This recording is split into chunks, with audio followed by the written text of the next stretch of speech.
जय जय श्रीराम, जय जय श्रीराम, जय श्रीराम। भारत माता की जय, भारत माता की जय।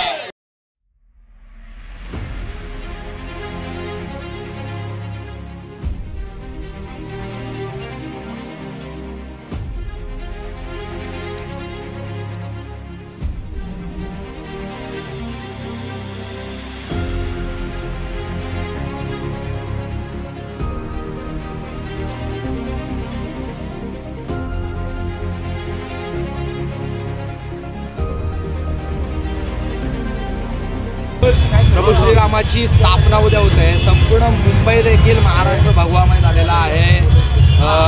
आज तुम्ही देखील ही भव्य रॅली काढलेली आहे, काय सांगाल? जय श्रीराम। श्री प्रभू रामचंद्राचं दर्शन घेण्यासाठी उद्या संपूर्ण जगातील सर्व रामभक्तांना दर्शन घेण्यासाठी हजारो वर्षापूर्वीची प्रतीक्षा जी होती ते संपलेले आहे आणि दर्शनासाठी उद्या ते मंदिर खुलं होणार आहे। आणि याच दृष्टिकोनातून ज्या रामभक्तांना अयोध्या जाऊ शकत नाहीत परंतु त्यांची भक्ती आहे, त्यांची शक्ती आहे की श्री प्रभू रामचंद्राचं दर्शन घडलं पाहिजे, या दृष्टिकोनातून संपूर्ण चांदिवली विभागामध्ये आमच्या पक्षाचे नेते आदरणीय एकनाथ शिंदे साहेब यांच्या संकल्पनेतून त्यांच्या आशीर्वादाने चांदिवलीमधील 60,000 घरी निमंत्रण पाठवलेलं आहे। 2 पंथी पाठवलेले आहेत, अगरबत्ती पाठवलेले आहे आणि प्रभू श्रीरामचंद्राचा फोटो पाठवलेला आहे। या माध्यमातून सर्वांना निमंत्रण दिलेलं आहे आणि उद्या चांदिवलीमध्ये 70,000 दिवे लागले जाणार आहेत।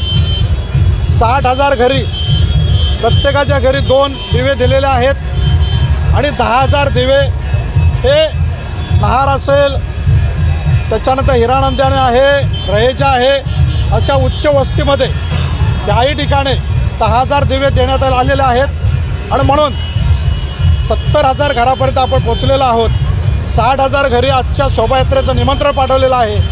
मोठ्या संख्येने रामभक्त आपली श्रद्धा आणि दर्शन घेण्यासाठी इथे येणार आहेत। एकीकडे अयोध्येमध्ये रामाची स्थापना होते, दुसरीकडे तुमच्या ज्यांच्या बरोबर होतात तुमचे पक्षप्रमुख ते उद्या काळाराम मंदिरात एक वेगळी रामाची पूजा करणार, कसं पाहताय? प्रत्येक भक्ताने आपापल्या इच्छेप्रमाणे रामाचं दर्शन घ्यावं आणि आपल्या श्रद्धा रामचरणी व्हाव्यात। कुठेतरी याचं राजकारण होतं आहे असं वाटतं? माझ्या नजरेमधून तर कोण राजकीय दर्शन घेत असेल, कोण श्रद्धेने दर्शन घेत असेल, कोण आपल्या भावना व्यक्त करत असेल, परंतु माझ्या नजरेमध्ये प्रभू रामचंद्राच्या चरणी नतमस्तक होणारा हा रामभक्त आहे आणि त्यांनी चरणी नतमस्तक व्हावं। ओके।